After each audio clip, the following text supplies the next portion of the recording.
Well, nice to see you, man. Yeah, thanks for taking the time.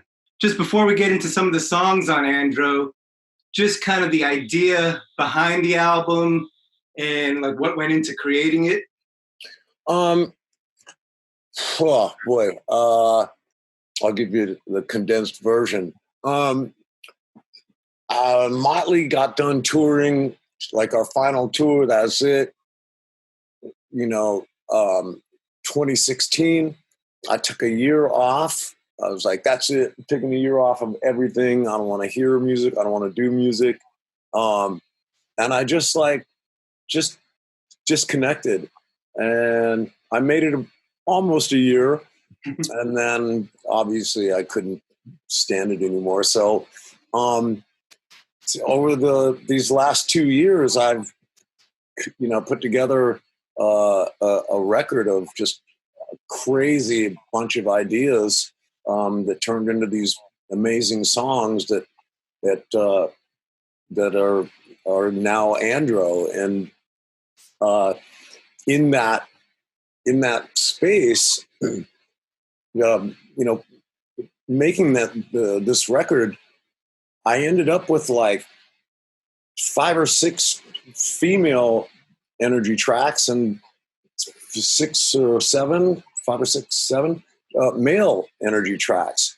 And I was sitting there trying to sequence the record, listening down to it, like what song works best after this one and this one before this one. It was kind of like I was messing with it for a long time. And I realized, then I just said, you know what? I wonder if I just give them their own space. There's the male side and the female side. And I listened to it down like that. And I was like, that's how this is supposed to be. And I don't think it's ever been done before. So I don't know, that I just think that energy is really special, and it's different depending on what kind of mood you're in. What kind of vibe you're in,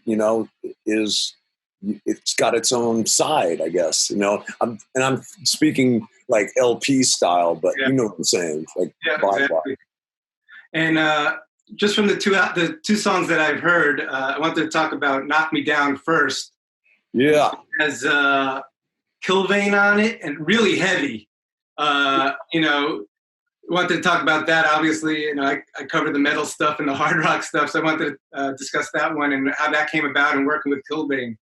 Yeah, dude, Killvein's so rad. I've been, I have a collaboration wish list of people that I want to work with, and he's been on that list along with a bunch of other people, and I've been, following him for a while, watching. And listening to what he's doing. And I have this track that I wrote, and as that track is coming together, Knock Me Down, I'm sitting there going like, God, this thing is a beast. And right away it was like, Killvein would murder this track. And I reached out to him, and it's funny because I reached out to him on Instagram, and it's funny because he thought it was like a fake Tommy Lee account or something. And then, and he was like, no way. And then I guess he fished around a bit and went, fuck, that's him. And he hit me back. He was up in Northern California. So he came down here, and, I sent him the track. He heard it. He was like, dude, I can smash the shit out of this. And he came down here, and he killed it. And it's Killveined it in one day. He smashed the shit out of it. Cool. And the other song that I heard was Tops. Yeah. This South African rapper, Push Push. Yeah.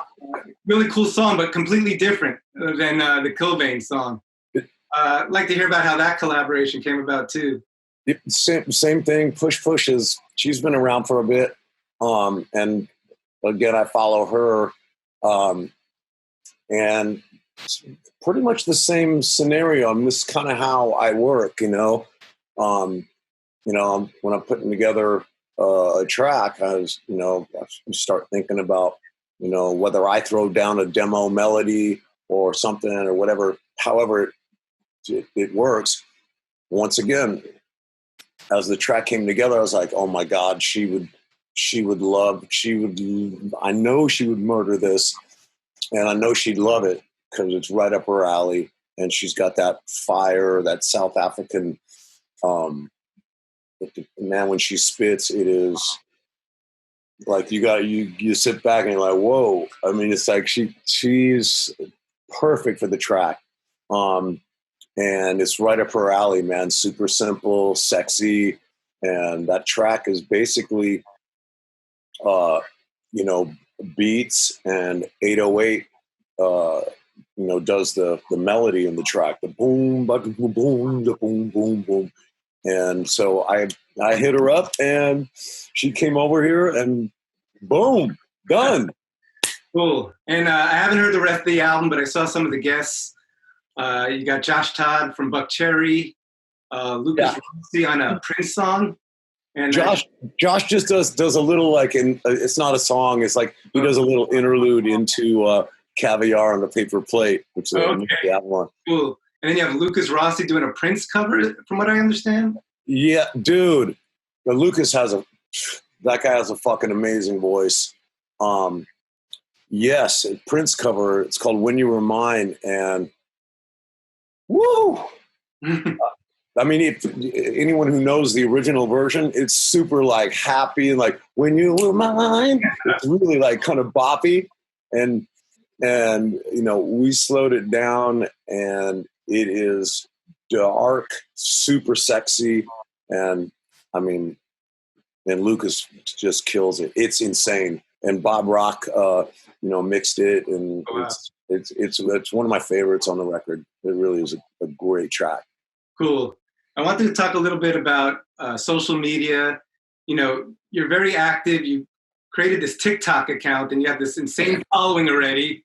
One thing about you, as far as like, the veteran rockers have been around a while, I think you've always been kind of ahead of the curve on technology, social media, and you're one of those few guys, been doing it for a long time, but kind of on the cutting edge. And like, what made you get into TikTok and kind of start a funny, humorous account? Oh, yeah, I know. TikTok is crazy. I can't take full credit here. My wife has been in that world for a while, and she turned me on to it. And I'm watching all these videos, and I'm like, well, this is dope. Like, you could. This app, this format gives people an opportunity to be their own producer, director, create just like stupidly funny or cool or whatever. There's iPhone hacks to everything under the sun. And I thought originally, looking at it, it was like for younger kids. And then the more I looked at it, I'm like, no, that's not really the deal here. It's really, there's all kinds of people on it. And so my wife got me fucking around with it, and and having like a blast doing it, because you can just be stupid, right? I mean, who doesn't want to be stupid? And it's crazy, like, and the outreach is insane, dude. I did this one stupid thing with her. I was telling her that how she's I forget what I said. Anyway, I said, you're the only one I've dated, and she's like, no, that's not true. And I'm like, yeah, all the others have been 9s and 10s. Dude, that video, I know that video has fucking 12 million likes. I'm like, what? You gotta be kidding me. Like, that's insane. Yeah, it's crazy. So it's fun. I use it for what it is. It's just fucking fun. And I watched a bunch of them. They're all pretty darn funny. Yeah, right? And obviously, even before TikTok, you were pretty active, and you have been active on Instagram and Twitter, and you're not shy about your disdain for Donald Trump. Boo! Yeah. Obviously, I wasn't even going to bring him up, but what's happened in the last couple of days with this Twitter feud, and Twitter flagging his content for misinformation, and then even yesterday, for promoting violence when he talked about the stuff that's going on in Minneapolis. Yeah. I wanted to get your take, if you want, just on, Trump as a president and basically his kind of feud right now with Twitter, and your take on Twitter flagging content. What you thought about that? Well, I haven't, I've heard about it. I haven't physically seen it, but it just, just hearing about it seems like, here's a guy who's always getting fact checked because his shit's always fucking wrong. So I don't understand why he's tripping on Twitter for fact checking. I mean, everybody does, because everything that guy says is never, ever correct. It's way off.